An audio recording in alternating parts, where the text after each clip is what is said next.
میں تو وہ پاکستان کو ہوئی ہے. اس میں پاکستان کی عوام کا عزم، اس کے سیکورٹی اداروں کے جوان، اس کی فوج کے جوان، اور فاٹا کے عوام کی قربانیاں، اور کراچی کے عوام کی قربانیاں، کوئٹے کے عوام کی قربانیاں، لاہور کے عوام کی قربانیاں، ان تمام قربانیوں کو یاد کریں.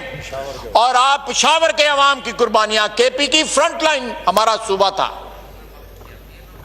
جناب اسپیکر، آج یہ ہاؤس ریزالو کرے، اس بل کے ذریعے یہ ہاؤس جو ہے ریزالو کرے کہ ہم کسی سپر پاور کا اعلی کار نہیں بنیں گے. اپنی خود مختاری، اپنی سوورینٹی، اپنی جغرافیائی حدود جو ہیں ان کا تقدس برقرار رکھیں گے، ان کو وائلیٹ نہیں ہونے دیں گے. تمام سارا پاکستان، اس کے 22 کروڑ عوام جو ہیں وہ اپنی سرحدوں کا، اپنی سرزمین کا تقدس جو ہے اس کو برقرار رکھنے کے لیے اپنی افواج کے ساتھ، اپنی سیکیورٹی فورسز کے ساتھ جو ہے مل کر اس کا دفاع کریں گے.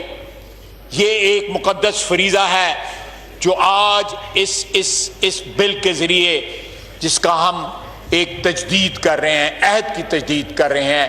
میں اس ایوان کے ذریعے، اپنی پارٹی کی طرف سے، اپوزیشن کے دوسرے بھائیوں کی طرف سے، ایوان سارے کی طرف سے قوم کو مبارکباد دیتا ہوں. Thank you. موا علینا الا البلاغ. Thank you. پرویز خٹک صاحب، جناب Parvez Khattak sahib. Thank you speaker صاحب.